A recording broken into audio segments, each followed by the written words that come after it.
What did that win down in West Virginia mean for you guys? You know, we heard from Blake and Coach talking about how you guys really needed a win, but what was it like afterwards when you actually got it?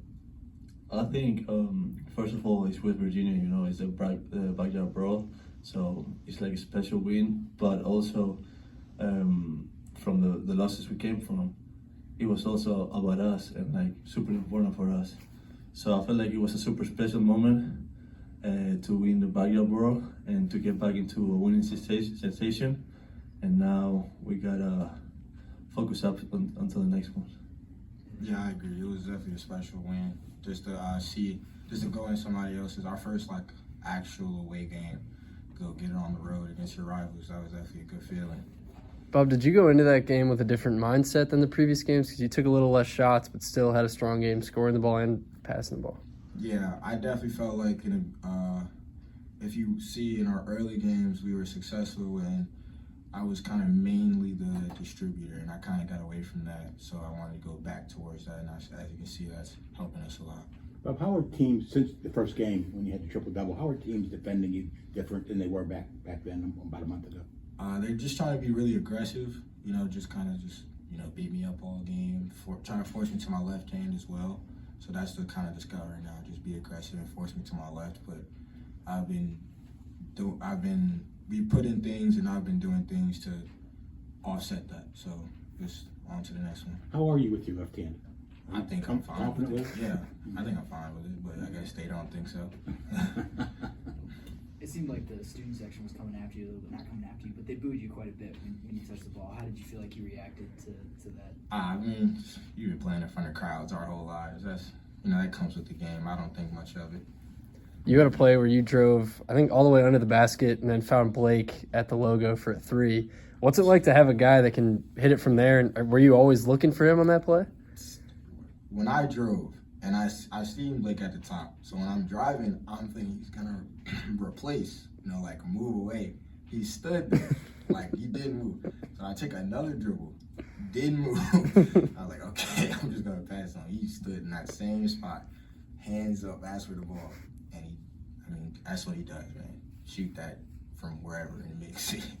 You guys are both good three-point shooters. Do you ever think trying to do the same thing, be those shooters like Blake? Dang, got a few more years for that one to come.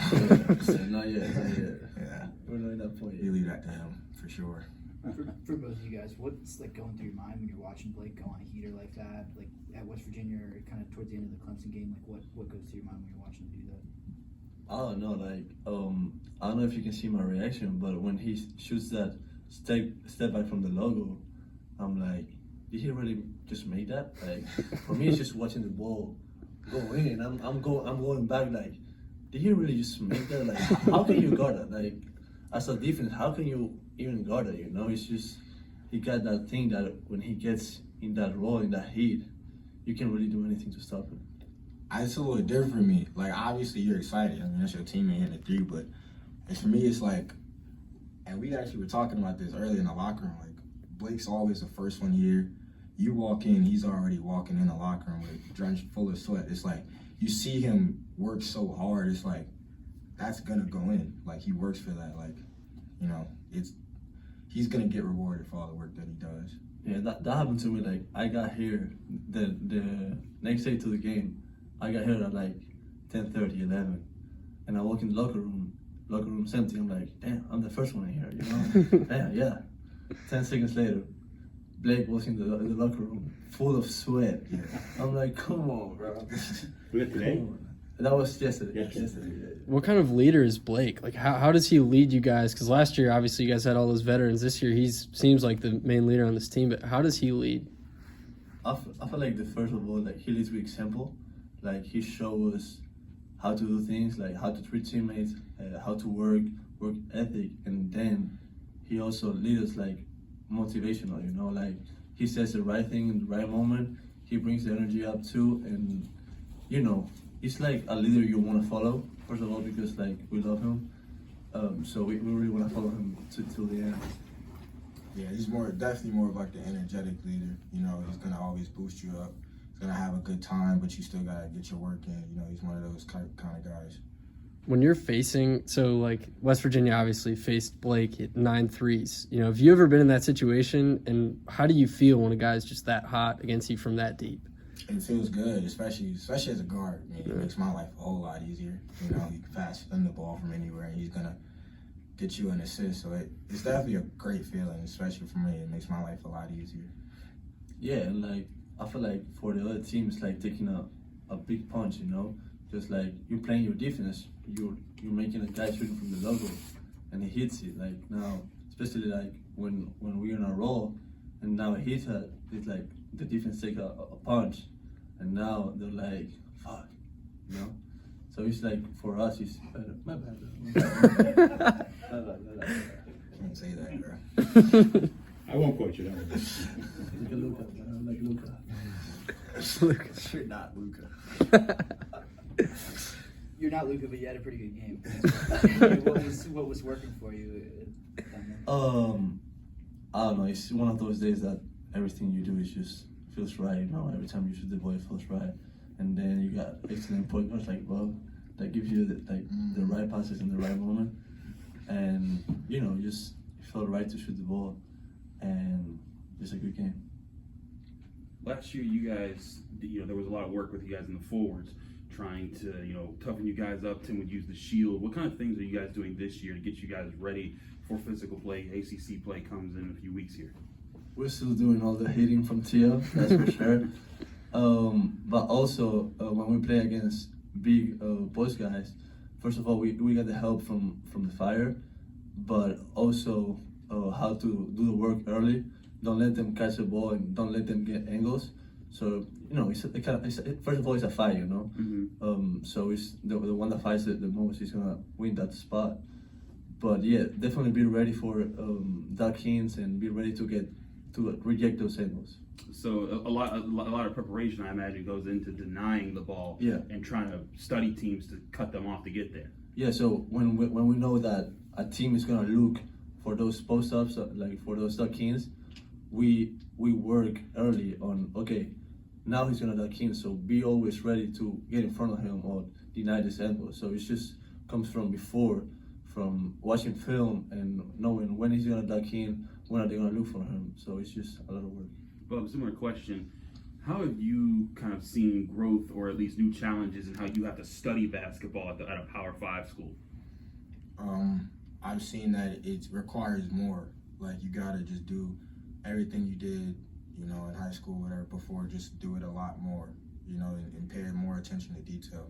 Because obviously, as you go on, you play against a lot of good guards that do a lot of different things.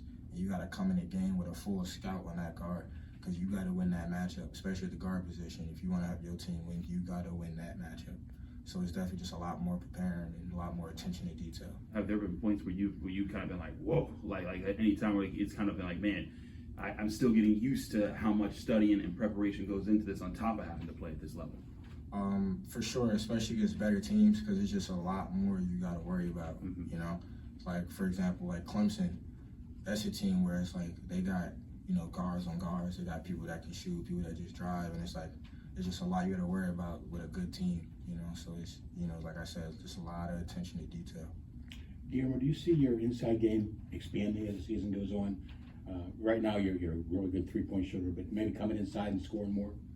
Yeah, definitely. I feel like once you get more confident with the ball, you get, I don't know, like you have more patience and stuff like that. So I gotta keep working on that, and also like once teams know that I can shoot, they're gonna start like pressing up. So now I gotta be able also to drive the ball and to find my teammates. Mm-hmm. So just keep working on it and keep watching film and see the things where I can improve.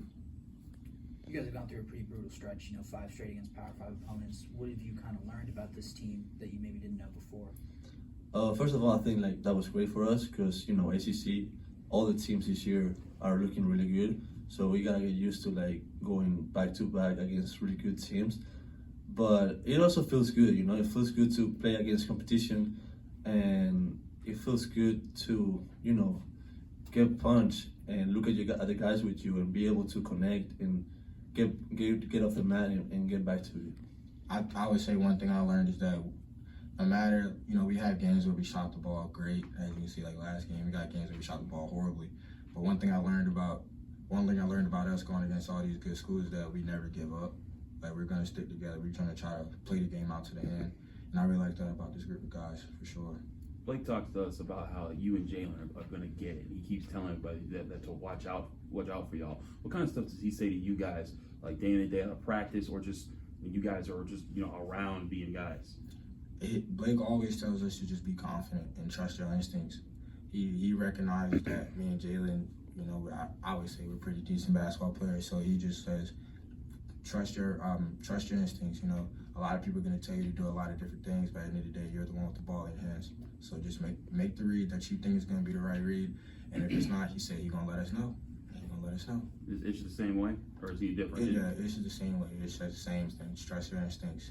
They believe in us, and we believe in them for sure. Jalen came in and got 3 big buckets in this last game against West Virginia. How is his game different than yours at the guard position? I would say that Jalen's is a lot more, I want to say aggressive.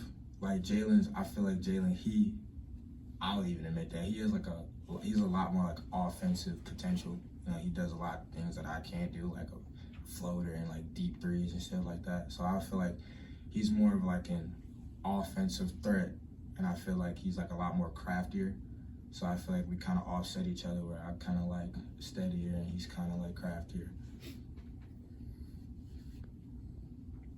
Anything else? Good.